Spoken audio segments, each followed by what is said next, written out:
Hey everyone, welcome back to Coding Cleverly. Today we're talking about common mistakes in JavaScript when used with HTML and CSS, and we're gonna learn how to avoid them.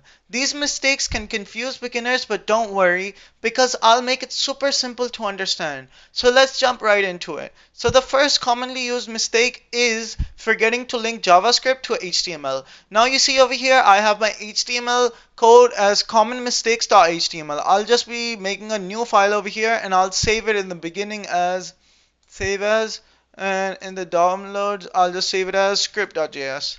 I know I already wrote so many times. I'll just replace it. Yes, I want to replace it. So script.js, you see I made a new file over here, so that's known as script.js. Now I'm going to be writing my boilerplate.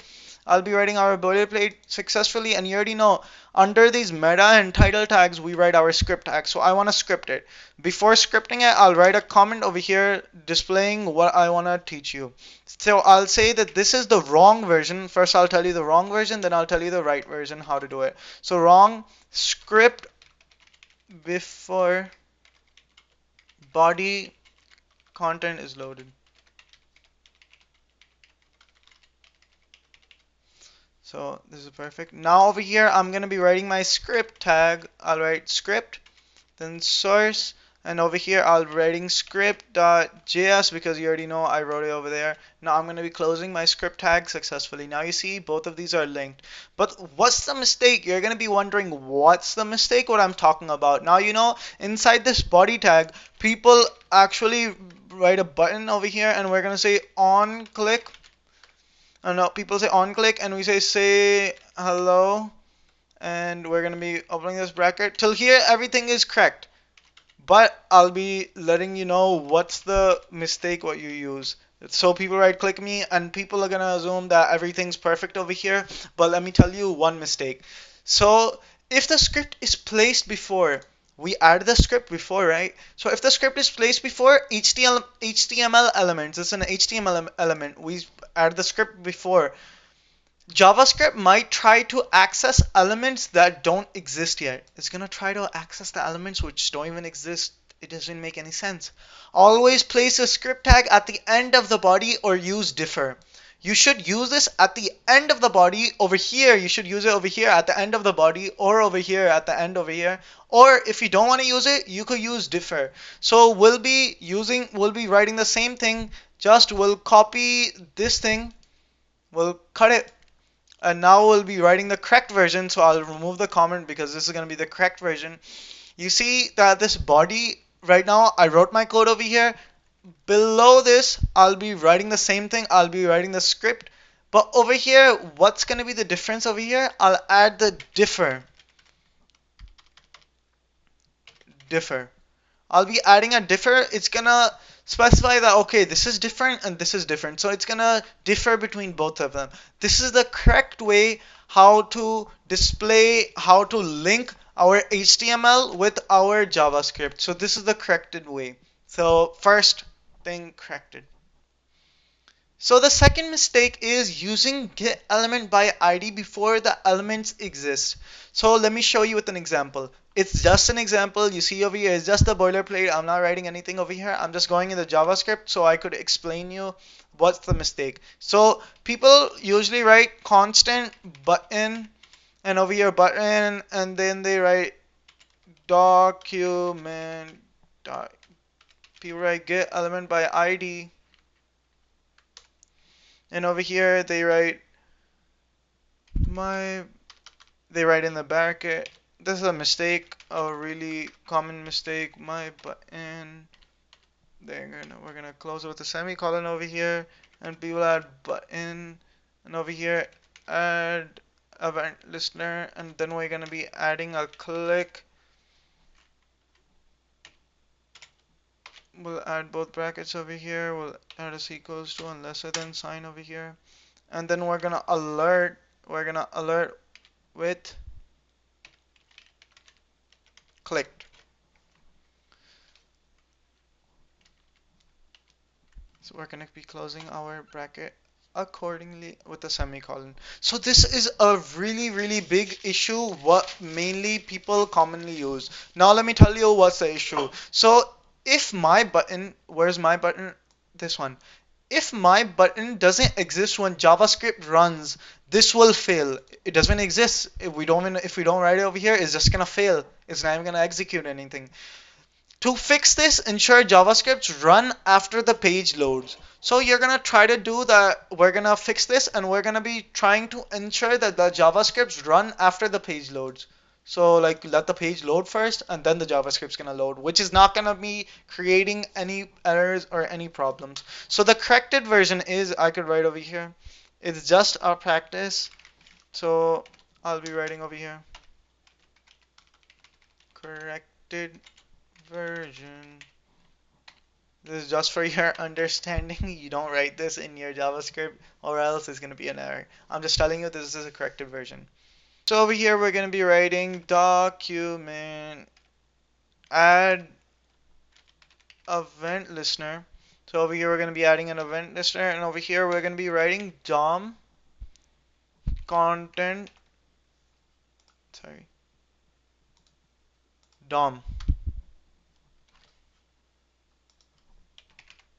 content loaded. And over here we're going to be closing our bracket accordingly. We're going to be closing with, so we're going to be opening both brackets. We're going to be adding an equal to sign and then lesser than sign, and we're going to be closing every single thing accordingly.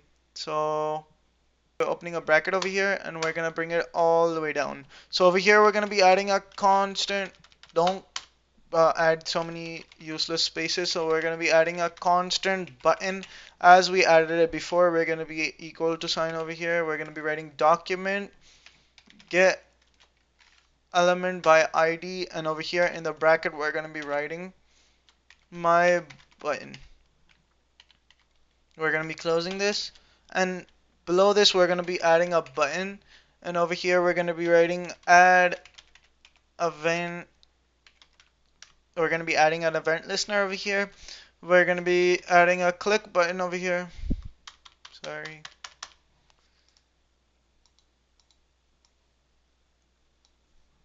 So when we add our event listener over here, we're going to add a click button over here. Click. And so after adding the event listener, we're going to be adding a click button over here in the brackets. We're going to be writing click. So we add the click. We're going to be writing a comma over here, and then we're going to be opening both brackets. So after opening both brackets, we could write equal to sign over here, lesser than sign over here, and then we could add an alert. After adding the alert, we could write in a bracket clicked. So we're going to be closing the bracket accordingly. We're going to add a semicolon at the end, and this is the corrected version, how to ensure JavaScript runs after the page loaded. So this is the corrected version.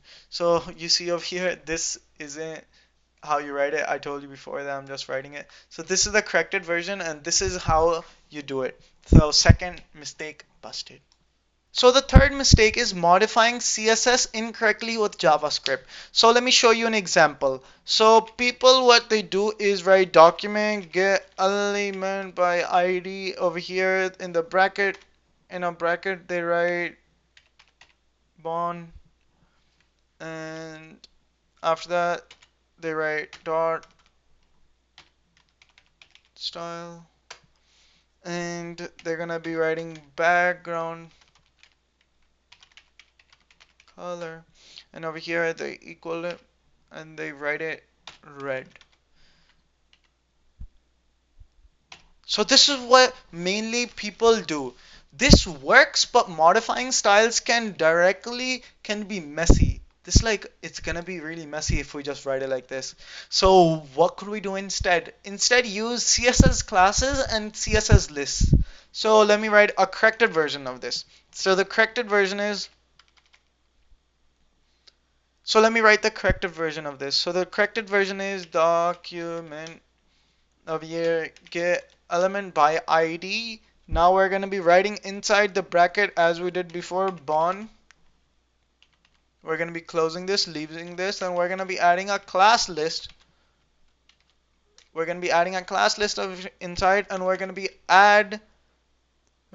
adding in a bracket, we're going to be adding red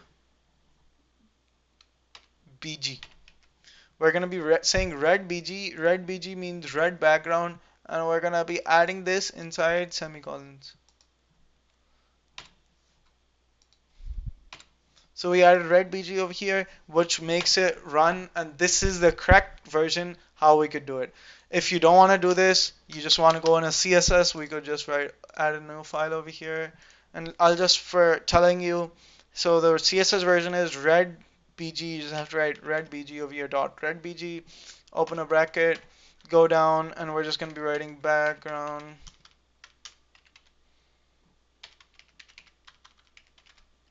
color, and inside this we're going to be saying red. So we're going to be adding a semicolon. This is the way how you could do it in CSS, but if you want to do it in JavaScript, that's the best way. Let me just show you again. This is the best way how we could do it. So the third mistake is busted.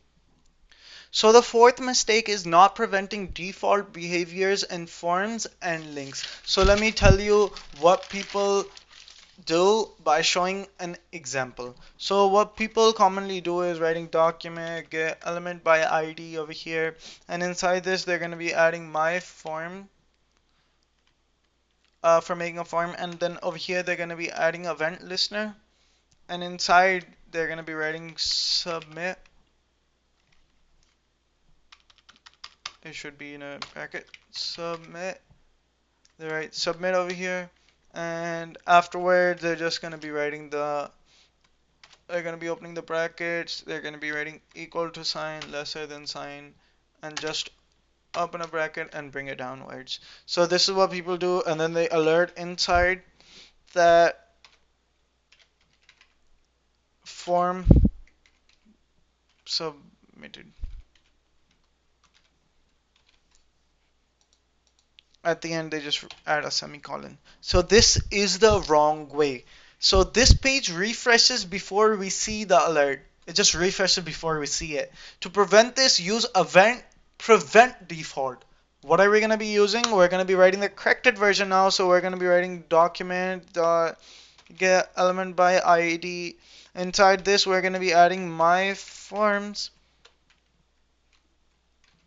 So over here we're going to be writing my forms, and inside we're going to be adding add event listener, and inside over here we're going to be writing the bracket, and we're going to be adding a submit button, submit tag over here.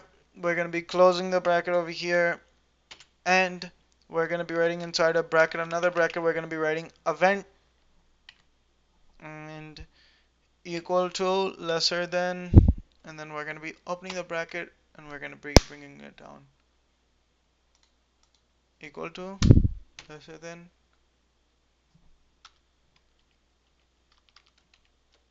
Yeah. So now beneath this we're going to be adding an event. Event is prevent default, what I was talking about, that we should use event prevent default. So over here we're going to be adding this, we're going to be adding a semicolon, and below this we're going to be adding an alert, and inside the alert we're going to be writing the same thing, form submitted.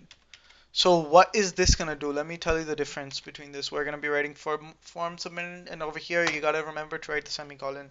This is the corrected version. This is going to be this page refresh before we see the alert. So the other one, if we used it before, it was just going to refresh, we see the alert. Now it's not going to be refreshed before we see the alert. Now we're going to be seeing the result, and it's going to be done really amazingly. And that's it. These are some of the most common JavaScript mistakes when working with HTML and CSS. If you found this helpful, smash that like button and subscribe for more simple coding tutorials. See you next time. Bye.